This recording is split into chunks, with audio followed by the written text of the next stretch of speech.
Hello everyone.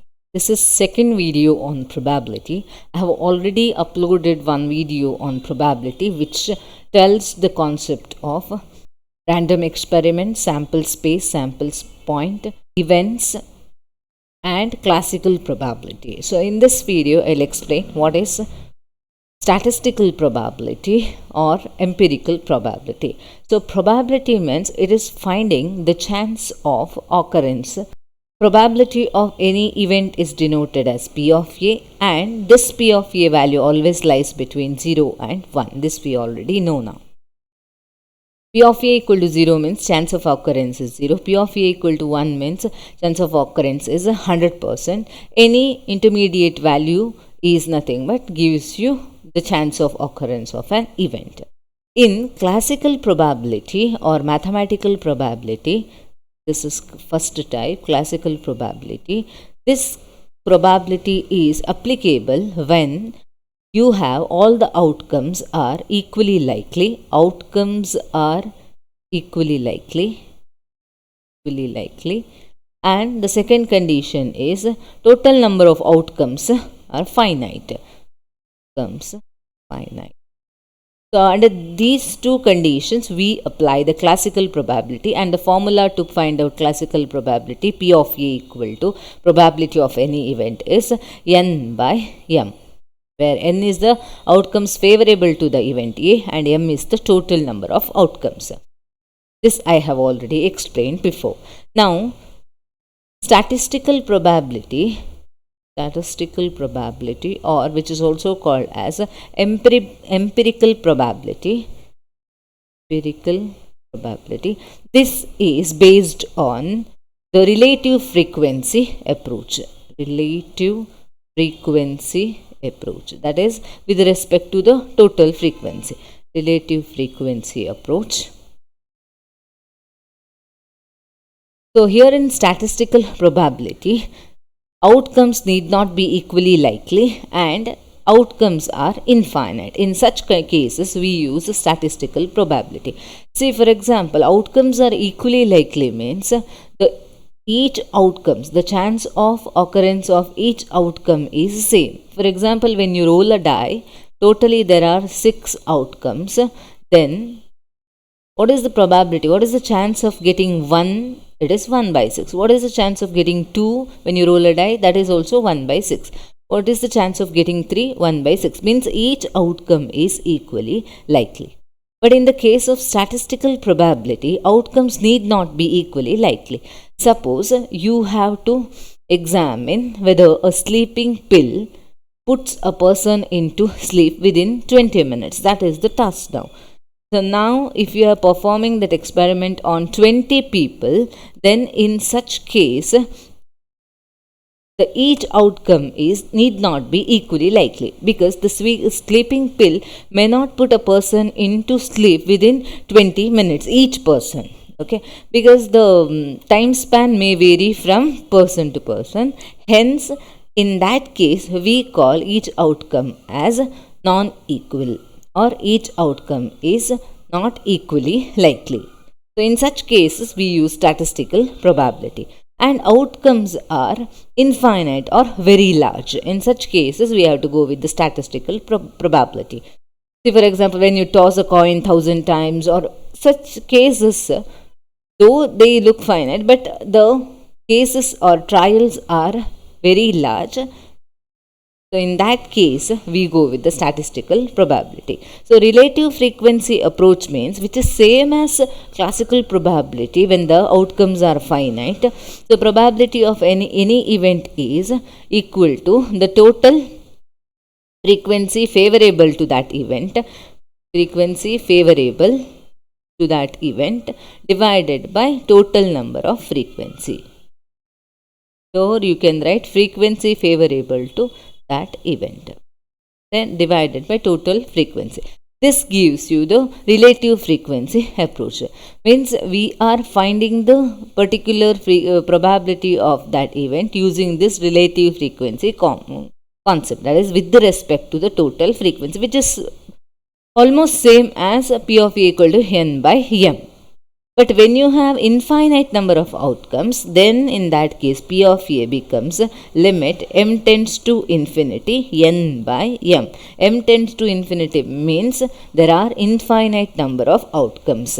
In that case, the statistical probability formula becomes P of A equal to limit n by m as m tends to infinity. This is how we define statistical probability. Outcomes need not be equally likely. Second conditions is outcome are infinite. Then we go with this approach. Otherwise, the classical probability approach. Now here is the problem. A class has 15 students whose ages are given here. One student is chosen at random and the age of the selected student is recorded. What is the probability that age of the selected student is divisible by 3, age of the selected student is more than 16, the selected student is eligible to poll the vote? These are the three sub questions. So first, here it is given age, that is x. Then I will write frequency because there are more people with the same age. And then here I have to find out relative frequency because I have to apply statistical theory of probability. That is because one student is chosen at random. There may be a student with the age 14 may be more, 16 may be less, 17. So each outcome is not equally likely. Therefore, I am going to apply the statistical probability. Hence, I'll find out relative frequency. So let me write the ages first. It is 14, then 15, 16, 17, 18, 19, 20 and 21. Frequency means you have to count how many students are there with the age 14. 1 and 2. So frequency is 2. Here 15, you have to count here. It is just 1. 16, it is 2. 17, 3. 18, 1. 19, 2. And 23, 21, 1. Relative frequency means you have to find out the total frequency. Total frequency, you have to add all these values, which gives you 15. So, what is the frequency of a chosen student has age 14? That is its frequency by total frequency, 2 by 15. Then 1 by 15, 2 by 15, 3 by 15, 1 by 15, 2 by 15, 3 by 15. This is how we calculate the relative frequency.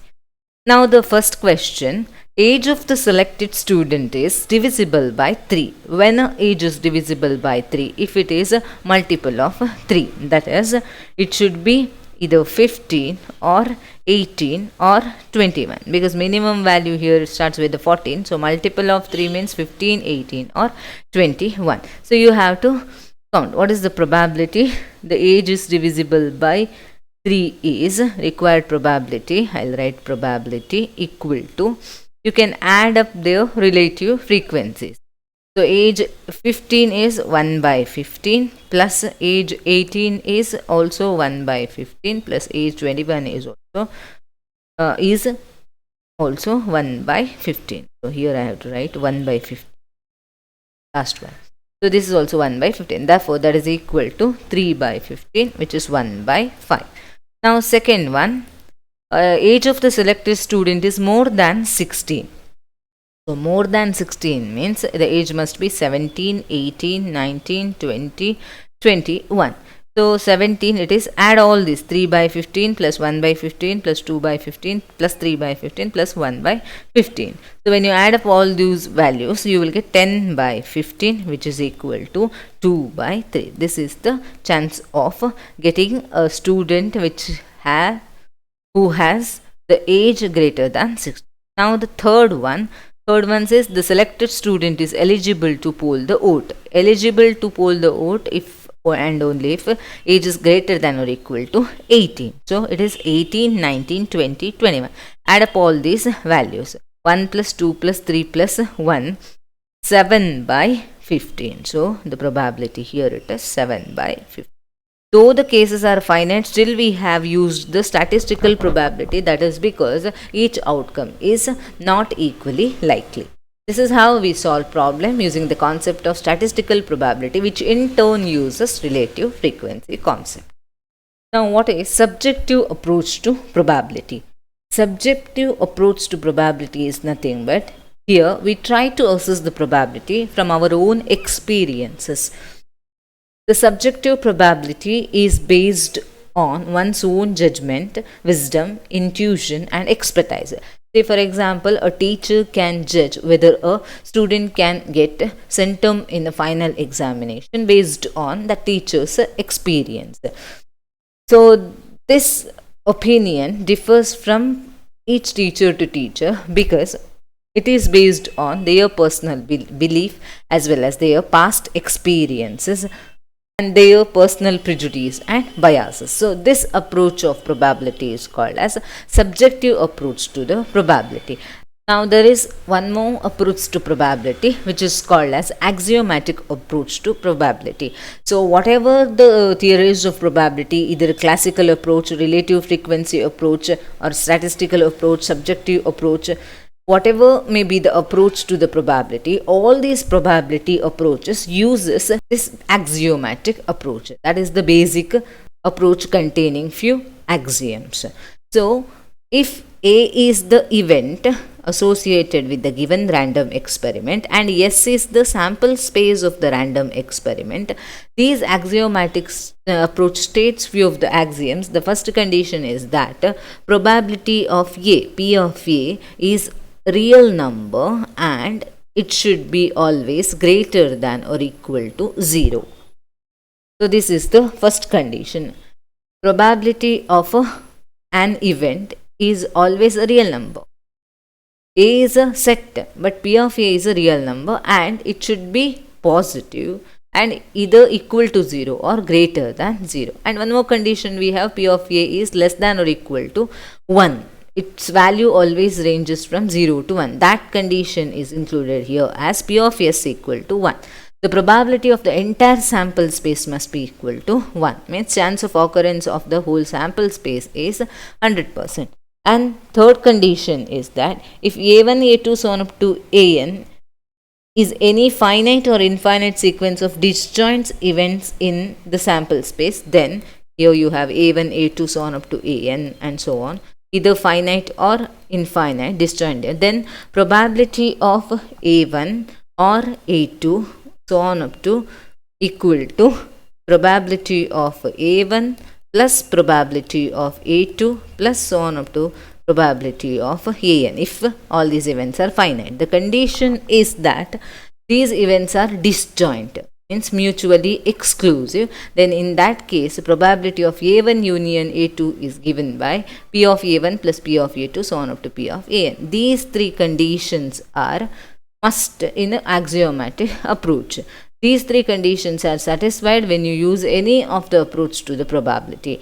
So, P of A should be a real number in between 0 and 1 and probability of the whole sample space equal to 1. And when you have mutually exclusive events, then probability of A union B is given by probability of A plus probability of B. So, these are the axioms to be defined in axiomatic approach. Now, we use the concept of set theory to understand and to find any values in probability. So, you have to connect set theory with the probability. Suppose if you have any two events, sample space is denoted by a capital letter S, that is set S.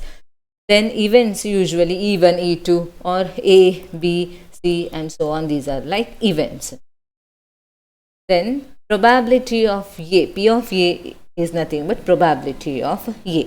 Now, there are some terminologies like A or B. Event A or B is nothing but A union B. Event A and event B is A intersection B. Event only A is given as A minus B. Event only B is given as B minus A. Then neither A nor B, event neither A nor B occurs. In that case, A union B whole dash. Either A or B means A union B. Neither A nor B means A union B whole dash. At least one of the events occur is also A union B. At least one of A or B is also A union B. These terminologies you have to remember because that will help you to solve problems quickly. Exactly one of the events, exactly one of the event A and B, or A or B occurs. So that is, A occurs and B does not occur. So A intersection B dash. Then, or A does not occur, B occurs, A dash intersection. The complement of any event, not A, is A, it is denoted as A dash. So if A occurs, then the event A. If A does not occur, means A dash occurs. So exactly one of A means A occurs, B does not occur. Whenever B does not, put it as B dash. And means intersection, or means union. Similarly, event A occurs but B does not occur, means A intersection B dash. These are the basic terminologies you have to remember when you are using the concept of probability. So here A dash intersection B dash is also correct. Neither A nor B occurs means not A, not B. So with using the De Morgan's laws of sets, you can write it as A union B whole dash as A dash intersection B dash. And probability of impossible event, that is empty set, is always equal to 0. Probability of sure event is always equal to 1. These things you have to remember. If A is an event, P of A dash is equal to 1 minus P of A. This formula also you have to remember, because probability of complement. Then probability of A intersection B dash is equal to P of A minus P of A intersection B. This is because when you have A and B as two events, A, B, this region is A intersection B. This region is only A, which is only A, that is A intersection B dash, or A minus B. So probability of A minus B, which is same as probability of A intersection B dash, which the formula is from P of A, from A you have to subtract this common region. So this common region, when it goes, then you will get only A. Hence you have P of A minus P of A intersection B. Similarly, P of B minus A is equal to P of B minus P of A intersection B.